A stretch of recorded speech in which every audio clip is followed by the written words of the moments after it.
Hanoï, le carrefour de l'ancienne rue Paul Bert et du Petit Lac, à l'heure de la sortie d'usine. Pas une seule voiture, mais beaucoup de vélos sur lesquels se déplace lentement, machinalement la foule des travailleurs, dans une régularité impressionnante.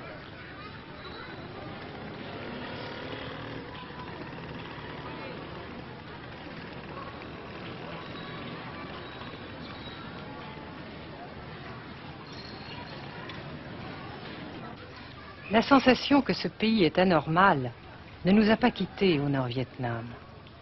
Anormal d'abord parce que toute vie individuelle a disparu au bénéfice d'un effort collectif extraordinaire. Dirigé d'une main de fer à l'intérieur d'un dispositif de sécurité draconien. Anormal ensuite parce que dans ce pays coupé en deux depuis 10 ans, un grand nombre de familles vivent le drame de la rupture qui alimente à sa façon la guerre du Sud. Est-ce que vous pensez, Monsieur le Président, qu'il y a une solution militaire à la guerre du Sud-Vietnam? Non. Parce que vous savez que le peuple vietnam, c'est en un. Et le pays du Vietnam, c'est un. Les Américains ont fait une guerre d'agression, comme qui dit, c'est une guerre non déclarée. Et, comme vous savez aussi, vous avez pu lire dans la presse, n'est-ce pas, bien, mondiale, que plus la guerre prolonge, plus les Américains et leurs valets, n'est-ce pas, comment dire ça,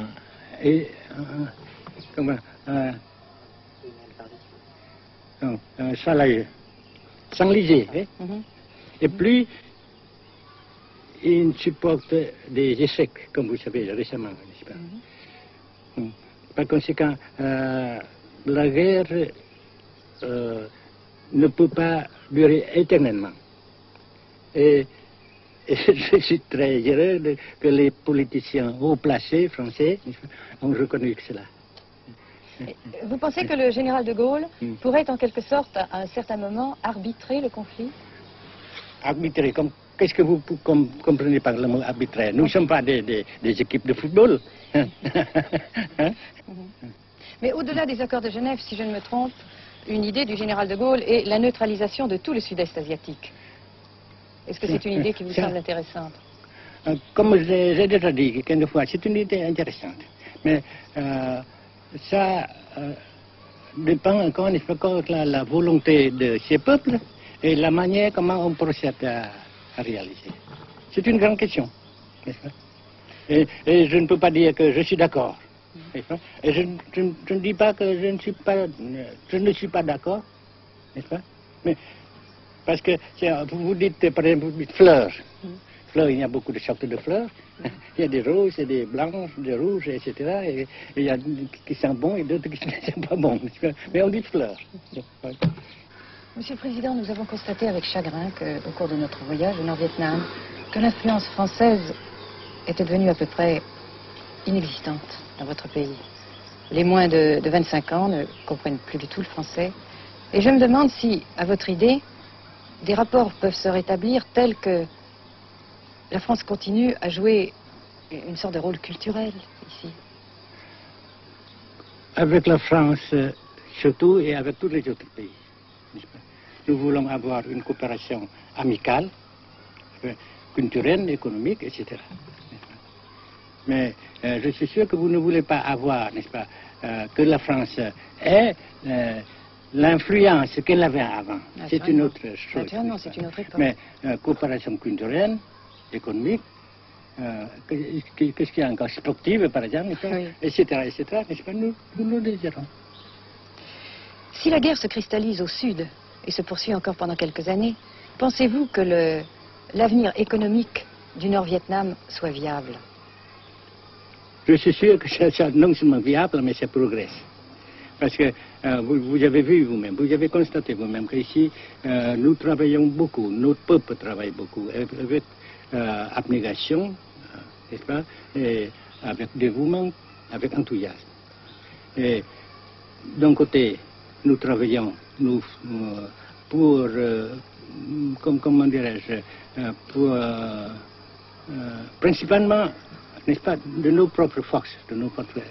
Et aussi, nous avons, n'est-ce pas, l'aide fraternelle des pays socialistes, n'est-ce pas. Alors, nous, jusqu'ici et après cela, n'est-ce pas, nous avons déjà réalisé des progrès. Pas très grand comme nous voulons, mais nous avons réalisé des progrès.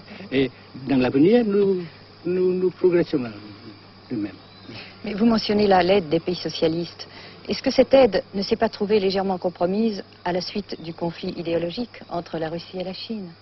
Non, parce que ces questions, n'est-ce pas, différences idéologiques entre nos différents partis frères, c'est nos affaires intérieures. Ça passera. Et l'unité, ça se fera. Mais l'aide fraternelle continue et continuera. Et c'est très précieux pour nous.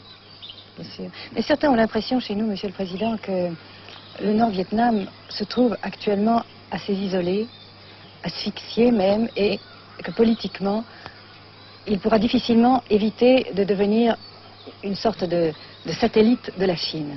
Qu'est-ce qu'on peut répondre à cela? Jamais.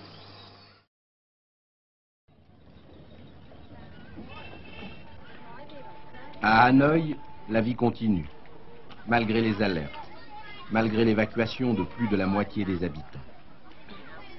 Les petits magasins de la rue de la Soie sont pour la plupart fermés. Seule la trêve du Tête et ses fêtes de famille devaient redonner pour quelques jours un peu d'animation à la ville, avec la traditionnelle branche de pêcher en fleurs, symbole du nouvel an lunaire et du printemps tonkinois. La trêve, malheureusement, ne fut qu'un espoir déçu.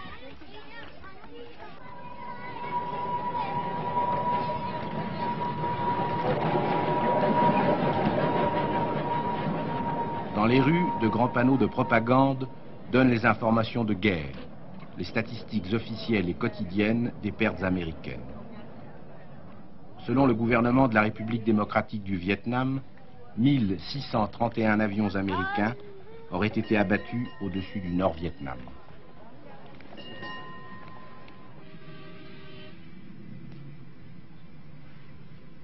Le Grand Pont d'Oumer, construction métallique de 2 km de long à la sortie nord-est de Hanoï, assure toujours la traversée du fleuve Rouge. Sa sauvegarde est capitale. La défense antiaérienne du Vietnam, tant redoutée par les pilotes américains, dispose de nombreuses fusées solaires de fabrication soviétique. C'est la première fois que nous pouvons vous les montrer. Les rampes mobiles de lancement sont déplacées chaque nuit afin de déjouer les repérages.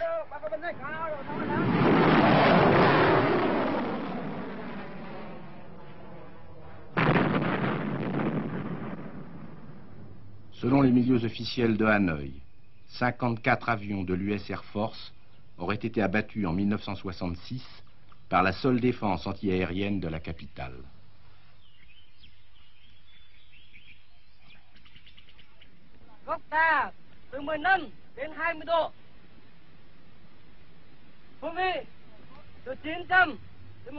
Pour la première fois également, nous avons pu voir les pilotes et les avions de chasse vietnamiens.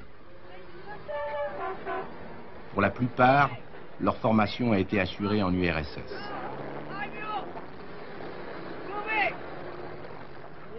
L'état-major des forces aériennes du Vietnam se défend d'utiliser des pilotes ou des spécialistes étrangers. Les MiG-17 et 21 participent de plus en plus nombreux à la défense du Nord-Vietnam. Les résultats des combats aériens sont mal connus et contradictoirement mentionnés dans les communiqués vietnamiens ou américains. Le général Vo Nguyen Giap, ministre de la Défense, a répondu à nos questions concernant le point de la situation.